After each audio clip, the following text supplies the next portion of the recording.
Hello again. Fifth time's a charm, huh? Well, you already know my stance on calling for a ceasefire by now.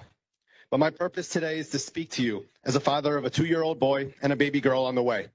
My wife, who's standing right behind me here, is 7 months pregnant, and we can't wait to meet our baby girl. So in honor of my pregnant wife and my future baby girl, I'd like to focus this speech on the pregnant women of Gaza. So I'm going to start off with one of the most horrific stories that happened just last week. An Israeli tank ran over a pregnant Palestinian woman back and forth until the fetus came out of her body. Do I need to repeat this again for you? Do you think I enjoy telling this story? Hell no. But do you need to hear it? Absolutely. Why? Because I'd like you to tell me how this act of pure evil is Israel defending itself. How this act of pure evil is targeting or thwarting Hamas. Imagine being a father that witnesses this happen to your wife and unborn child. Would you as a father sit there idly for the rest of your life doing nothing, or join a resistance against the oppression of barbaric murder of your people? This is just one of the thousands and thousands of stories. There are 50,000 pregnant women in the Gaza Strip, according to the United Nations Population Fund, and more than 180 births taking place every day.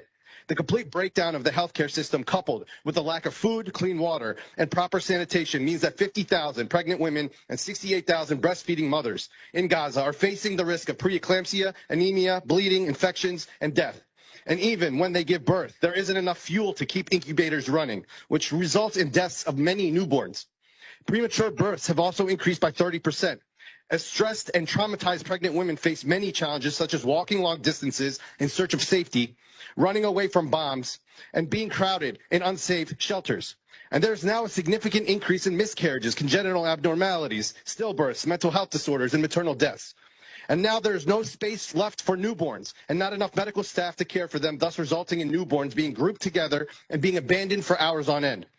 And just a couple days ago, the Israeli occupation forces arrested and detained a pregnant woman as a hostage with no charges, which they do regularly. And speaking of hostages, you're about to hear a group of dehumanizing hypocrites that are here today asking for the release of their hostages without a mention of the over 10,000 Palestinian hostages being held, a majority of which are held without charge or due process. I'm standing here right now as a father and a husband to a pregnant wife, looking you directly in the eye, asking you to simply make a statement as a city, as human beings, saying that this needs to stop permanently. If you're unable to do this simple gesture because of pressure from a group of people that think Palestinians are subhuman, specifically those that contribute to some of your campaigns, then you are a failure of a human being and are simply heartless.